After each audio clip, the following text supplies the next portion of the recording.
재건축이란 말이 있습니다. 신축 건물과는 좀 다르죠.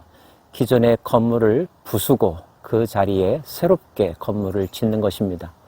재건축함에 있어서 필수적인 전 단계는 이미 있는 것들을 파괴하는 것이죠.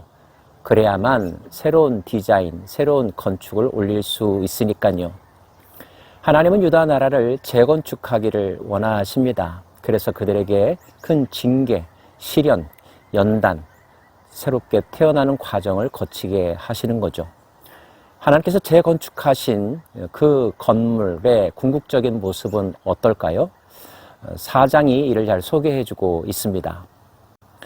끝날에 이르러서는 여호와의 전에 산이 산들의 꼭대기에 굳게 서며 작은 산들 위에 뛰어나고 민족들이 그리로 몰려갈 것이라. 여호와의 성전, 하나님의 집이 있는 산이 모든 산들 꼭대기 위에 설 것이다. 나머지 산들은 그 아래에 놓일 것이다. 뿐만 아니라 많은 이방 사람들이 가며 이르기를 오라 우리가 여호와의 산에 올라가서 야곱의 하나님의 전에 이르자. 그가 그의 도를 가지고 우리에게 가르치실 것이니라. 우리가 그의 길로 행하리라 하리니 이는 율법이 시온에서부터 나올 것이요 여호와의 말씀이 예루살렘에서부터 나올 것임이라. 많은 사람들, 유대의 백성들뿐만 아니라 이방 백성들도 깨닫게 된다는 것입니다. 진리가 하나님의 전으로부터 흘러나온다는 사실, 하나님의 말씀이 하나님의 산에서부터 뻗쳐 나온다는 사실, 그래서 그들이 그 말씀을 듣기 위하여, 그 진리를 배우기 위하여 하나님의 전이 있는 그 산으로 몰려든다는 거죠. 그들은 모여서 경청할 것입니다. 거룩하신 하나님을 찬양할 것입니다. 열방과 민족과 방언들이 예배하는 모습, 이것이 하나님이 재건축을 통하여 이루고자 하시는 궁극적인 모습입니다. 그가 많은 민족들 사이에 이를 심판하시며 먼 곳 강한 이방 사람들을 판결하시리니 무리가 그 칼을 쳐서 보습을 만들고 창을 쳐서 낫을 만들 것이며 이 나라와 저 나라가 다시는 칼을 들고 서로 치지 아니하며 다시는 전쟁을 연습하지 아니하고 각 사람이 자기 포도나무 아래와 자기 무화과나무 아래에 앉을 것이라. 그들을 두렵게 할 자가 없으리니 이는 만군의 여호와의 입이 이같이 말씀하셨음이라. 만민이 각각 자기의 신을 의지하여 행하되 오직 우리는 여호와 하나님 여호와의 이름을 의지하여 영원히 행하리로다. 하나님이 심판하시고 판결하시는 정의로운 사회가 구현될 거라는 것입니다. 그리고 전쟁이 그치고 평화의 시대가 온다는 거죠. 각 사람이 자기 포도나무 아래와 자기 무화과나무 아래 앉을 것이라. 풍요의 세상이 올 것이라는 것입니다. 요한계시록은 새 하늘과 새 땅의 모습을 우리들에게 자세하게 그림 언어로 설명해 주고 있는데 미가서 4장의 말씀이 바로 요한계시록이 말하는 새 하늘과 새 땅의 모습을 미가의 버전으로 설명한 거라고 이해하시면 됩니다. 여호와께서 말씀하시되 그날에는 내가 저는 자들을 모으며 쫓겨난 자와 내가 환난받게 한 자를 모아 발을 저는 자는 남은 백성이 되게 하며 멀리 쫓겨났던 자들이 강한 나라가 되게 하고 나 여호와가 시온산에서 이제부터 영원까지 그들을 다스리라 하셨나니. 약한 자들을 들어 강한 자를 부끄럽게 하신다는 말씀 잘 아시죠? 하나님께서 새로운 나라를 세우실 때 특별히 환난당했던 자들, 저는 자들, 쫓겨난 자들, 그들을 통하여 부강한 나라를 이루신다 하십니다. 사람들은 궁금해하면서 분석하겠죠. 어떻게 저들이 저렇게 될 수 있을까? 결론은 하나님께서 하셨다. 하나님께서 모든 것을 행하셨다라고 깨닫게 될 것입니다. 즉 사람의 힘으로가 아니라 오직 여호와의 신으로 말미암아 가능하다는 사실을 열방이 알게 할 것이라는 거죠. 그 나라 또한 누가 다스리십니까? 하나님이 통치하신다 했습니다. 하나님의 나라를 이루는 것, 이것이 하나님의 뜻입니다. 너 양떼의 망대여 딸 시온의 산이여 이전 권능 곧 딸 예루살렘의 나라가 내게로 돌아오리라. 애초에 하나님께서 계획하셨던, 이루고자 하셨던 그 예루살렘의 모습이 비로소 성취될 거라는 것입니다.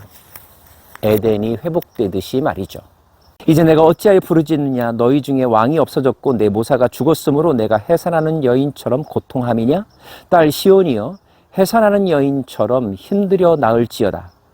이제 내가 성읍에서 나가서 들에 거주하며 또 바벨론까지 이르러 거기서 구원을 얻으리니 여호와께서 거기서 너를 내 원수들의 손에서 속량하여 내시리라.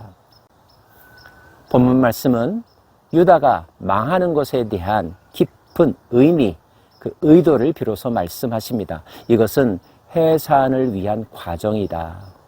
새롭게 태어나기 위하여 죽는 것과 같은 고통을 겪는 것이다. 죄에 대하여 죽고 의에 대하여 다시 살아나는 과정을 거치는 것이다. 그래서 너희가 매우 힘들겠지만, 눈물이 나겠지만 그 눈물의 의미가 달라야 한다 말씀하는 것입니다. 단지 아파서 우는 것이 아니라 죄를 죽이는 철저한 자기 부정과 헌신의 눈물이어야 한다는 거죠. 그들은 어디에서 다시 태어날까요? 바벨론 땅에서 다시 태어날 거라 하십니다. 바벨론에 가면 저절로 다시 태어나는 것일까요? 아니죠. 여호와의 손이 너를 구원할 것이다. 바벨론에 끌려갔다는 것은 마치 죽음의 음부에 끌려간 것과 같습니다.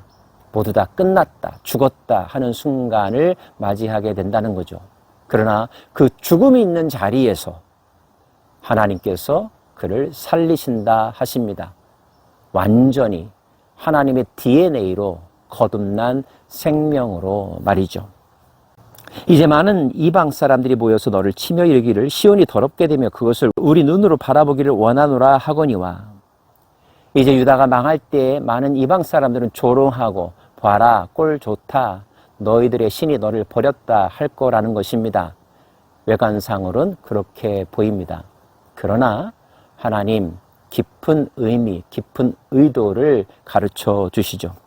그들이 여호와의 뜻을 알지 못하기 때문에, 하나님의 계획을 알지 못하기 때문에 단편적인 시각에서 즉흥적인 판단만을 하고 일희일비한다는 것입니다. 유대인들도 마찬가지였죠. 그러나 하나님이 이렇게 3단계, 4단계 이후에 일어날 일들을 말씀하여 주심으로 뜻이 있는 자들은 이 고난의 과정을 견뎌내고 그 속에서 희망을 가지라 말씀하십니다. 단지 어떻게 하면 이 어려움을 피할까만 생각하지 말고 이 기회를 통하여 내가 어떻게 하면 새로워질 수 있을까? 진정 거듭날 수 있을까? 그것을 소망하며 자기를 성찰하며 인내하며 새롭게 태어나는 일에 자기 자신을 드리라는 뜻입니다. 딸 시온이여 일어나서 칠지어다.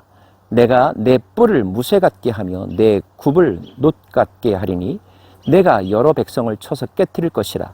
내가 그들의 탈취물을 구별하여 여호와께 드리며 그들의 재물을 온 땅에 주께 돌리리라. 이 일은 언제 일어날까요?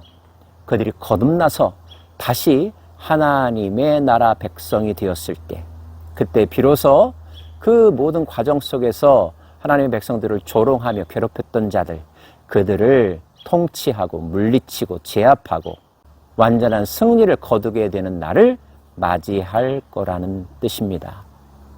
단계가 있죠. 그들이 부서집니다. 포로로 끌려갑니다. 이것은 해산의 고통입니다. 바벨론 땅에서 다시 태어납니다. 그리고 예루살렘으로 다시 돌아옵니다. 그들뿐만 아니라 이방 사람들도 하나님의 전이 있는 산으로 몰려들어서 하나님을 예배합니다. 새로운 하나님의 나라 공동체가 세워진 것이죠. 그 하나님 나라 공동체는 하나님의 이 깊은 계획과 뜻을 알지 못하고 섣불리 날뛰었던, 여전히 악에 속한 자들에 대하여 그들을 심판하며 제압하며 복수하는 날이 올 것이라는 것. 그래서 다시는 하나님이 만드신 이 동산에 결코 악이 존재하지 못하게 할 것이라는 것. 이것이 하나님의 타임라인, 하나님의 섭리랍니다. 사랑하는 여러분, 여러분이 겪는 고통이 단지 고통뿐인 아픔이 되지 않기를 원합니다.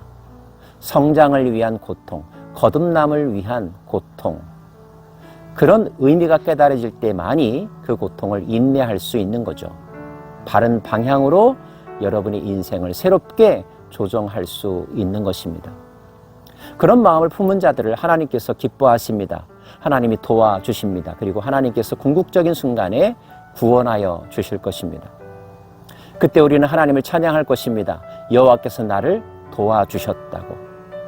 거룩하다, 거룩하다, 거룩하다. 만군의 여호와, 이제도 계시고 영원히 계실 나의 하나님, 나는 그분의 백성임을 기뻐하는 노래를 끝없이 부르는 날이 올 것입니다. 그리고 여러분의 발 아래 모든 원수들이 무릎을 꿇을 것입니다. 그들을 짓밟아 이기는 승리를 맛보게 될 것입니다. 그날을 꿈꾸며 그날을 오늘의 일처럼 여기며 누리며 살아가는 저와 여러분 되기를 원합니다. 축복합니다.